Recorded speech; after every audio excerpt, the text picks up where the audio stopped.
นี่มันคือเครื่องตัดโฟมด้วย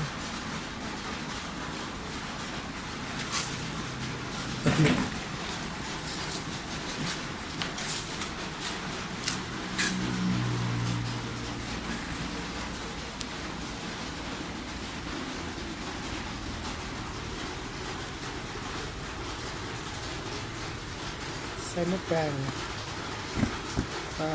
6 โวลต์ครึ่ง3 โวลต์เส้นที่ตัดก็เป็นง่ายๆเนาะก็เป็นไส้กีตาร์มาดัดแปลงทางลุ่มก็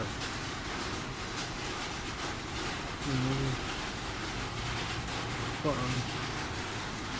ตรงหาคนเล่น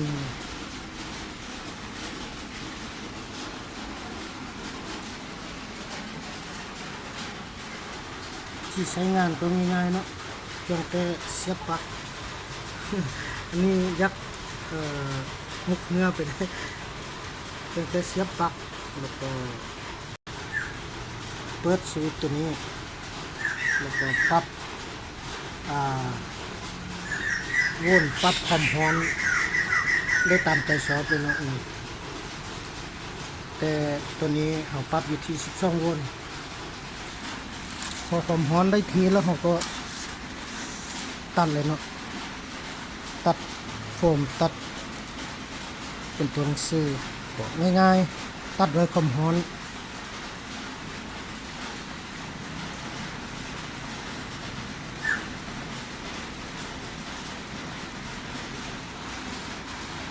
มาลองตัดกันเลยเนาะลองตัดดู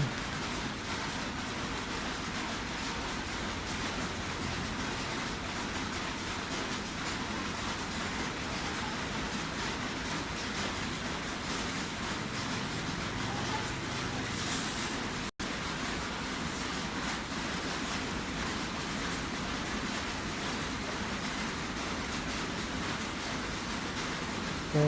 สะดวกไปอีกอย่าง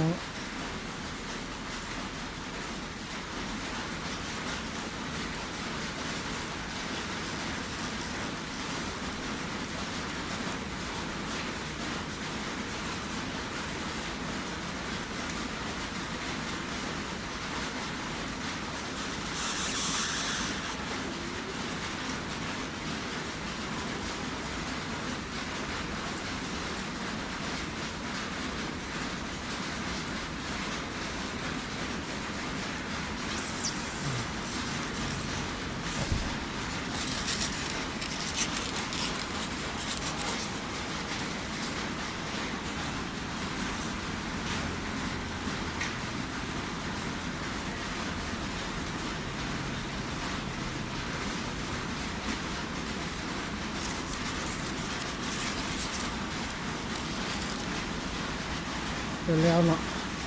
หน้าตาก็ออกมาเป็นนี่มีแต่แป้งอะไรเล็กน้อย